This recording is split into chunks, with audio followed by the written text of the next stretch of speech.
Hello, this is Kerrie from Tuberose Healing, and today I want to talk about common shoulder problems, things that we see all the time, and give you a few terms and try to explain it a little bit. So one of the problems that we see is something called thoracic outlet syndrome, and basically it's a group of disorders that occurs when the blood vessels or nerves in the space between your collarbone and your first rib are compressed. So let me show you on bone apart where that is. That is right here. Here's your collarbone, and here's your first rib. It comes around from back here, and it goes underneath, and then attaches up into your breastbone. So this area here, it gets compressed, and you can imagine why. You can see all the movement that we do with our arms and our neck, things, overhead, in front of us. We lift things, and this area gets injured or swollen and irritated. So this is a common place to have symptoms. Another area of concern is called the rotator cuff, and it's a group of muscles and tendons that surround the shoulder joint, keeping the head of the upper arm bone firmly in the shallow socket of the shoulder. A rotator cuff injury can cause a dull ache in the shoulder, which often worsens, and it also limits movement. So rotator cuff commonly there's a lot of muscles in the rotator cuff. It's not any one thing. So there's several muscles that come down and hold this bone into the socket. So it has to connect back here to the scapula, and then in here to the front. You have both collarbone attachments, first rib attachments.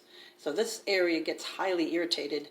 And then there's something else called a bicipital tendon. There's the biceps, which we all know that's the big muscle right there, but it has two attachments, and the one that I am concerned a lot with is the one that attaches in this little groove right here, this little groove right here. So it slides in there, and then it attaches up in here, and we find oftentimes it gets out of the groove one way or the other, and that groove has got a bevel on it, so it's easier to fall out one way or the other.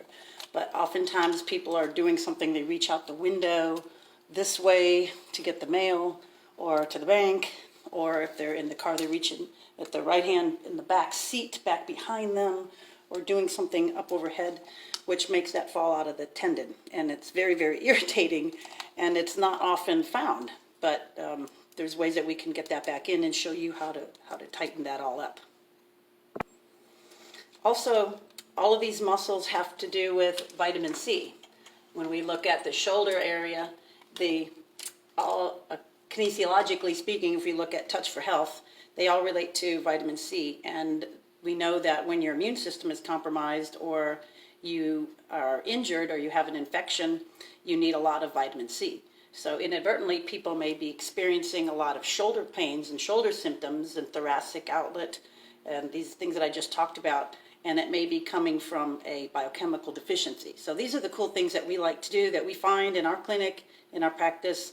We use kinesiology, which is a fantastic method of talking to the body, and it's just fascinating study. So private message us or check out tuberosehealing.com and Tuberose Healing on our YouTube channel.